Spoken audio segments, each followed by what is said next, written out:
কি ব্যাপার এই পায়েসকে রান্না করছে? আমার বউ জীবনে একটা ভালো কাজ করেছো, একটা ভালো মেয়েকে বিয়ে করেছো। আপনি রান্না করতে পারেন? হ্যাঁ পায়েসকে আপনি রান্না করছেন? হ্যাঁ। আগে হোটেলে কাজ করতেন? রিয়া, এটা রিলস বানানোর জায়গা না। রিলস যদি বানাতেই হয় সেটা বাসায় বানাও, অফিসে না। ফাহাদ ভাই আপনি এইভাবে কথা বলছেন কেন? ফাহাদ ভাই মানে আমি বস, আর বসকে বস বলতে শেখো। ভাবি মামা তোমাকে ডাকে। মামা? আরে আমার মামা তোমার শ্বশুর। মানে আমাকে হঠাৎ থাক থাক থাক থাক, সালাম করতে হবে না। আমি তো রিটের মানুষ, কাজকর্ম নেই, অত কিছু কিন্তু তোমাকে দিতে পারবো না। 3,000 টাকা দাও, না না, ধরো ধরো, খরচ করবে, যাও। এরমে কি মামা ডাকছিল ভাবিকে। মামা কেন রাখছিল? মামা সালামি দিছে। ওরে আল্লাহ, ঈদ লাগে গেছে।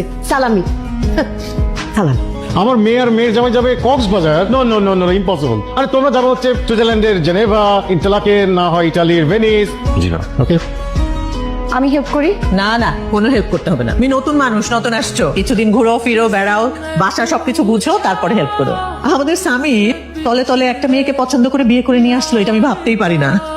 বাবা বলছিলেন আমরা যাতে হানিমুনে যাই আর কি। কি প্ল্যান করলা? কোথায় যাবা? আমি তো বললাম বাবাকে ঢাকার আশেপাশে অথবা কক্সবাজার হতে পারে। বাবা বললেন Switzerland or Venice or. Switzerland, Venice. ওখানকার এক্সপেন্সেস কত জানো? হ্যাঁ জানি, জানবো না কেন। With business class ticket and 5 star hotel. Listen, তুমি নিজে ইনকাম করে আমাকে যদি নিয়ে যাও আমি যাবো। বাবার টাকায় না, আমি আমার হাজবেন্ডের খরচে হবে। কি ব্যাপার, মোটক নাকি আপনার? বলেন না বলে কি করে বুঝবো? আমাকে অনেক মিস করতেছি, খুব দেখতে ইচ্ছা করতেছে আমাকে। এই কান্না করতেছেন কেন? এটা তো বললেই হতো। চলেন কাল আন্টির সাথে দেখা করে আসবেন। বাবা আসসালামু আলাইকুম। ওয়ালাইকুম সালাম। আমি একটু আমার মার বাড়িতে যেতে চাইছিলাম। হ্যাঁ নিশ্চয়ই, যাও যাও যাও। ঠিক আছে বাবা, দোয়া করি।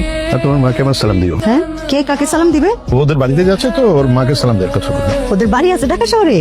ওকে জিজ্ঞেস করো। আমি অত জয় জিজ্ঞাসার মধ্যে নাই, আমার বহুত কাজ। ঠিক আছে মা, তাহলে আমি গেলাম। জি, ফিয়ামানিল্লাহ, আসেন। আসসালামু আলাইকুম। ওয়ালাইকুম আসসালাম।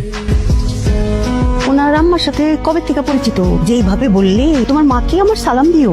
মাঝে মাঝে ফোন আলাপ হয় নাকি? হ্যালো বেন সাহেব, আই মিস ইউ, এই ধরনের কথাবার্তা হয়? ছবি টবি আছে নাকি মোবাইলে? দেখবে? হ্যাঁ দেখি, নিশ্চয়ই আমার চেয়ে অনেক সুন্দর। জীবনে ঈদের দিনও তো আমার সালাম দিল না একটা। টাকা টাকা কাকে গেল? শ্বশুর বাড়িতে যাচ্ছিস না? শ্বশুর বাড়ি গেলে কি টাকা নিয়ে যেতে হয়? প্রথমবার যাচ্ছিস, খালি হাতে যাবি? একটু মিষ্টি কিনবি, ফ্রুটস কিনবি, আর ওই বাসায় যাচ্ছিস, সবার সাথে নাইসলি বিহেভ করবি, শ্বশুর শাশুড়িকে সালাম দিবি। তুমি তো দেখি আমার মতো হয়ে যাচ্ছ। আমি তো আম্মার মতোই। Thank you. ওয়েলকাম। আমার ছেলেটা একটু ফোন দেই, কতদিন শুনি না। আম্মা আসসালামু আলাইকুম। দাও ভাবি, ফোন দাও।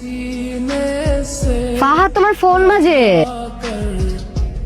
আমার আব্বা ফোন নাই দিয়েছে, আমার মুখের উপরে ফোন নাই গেছে।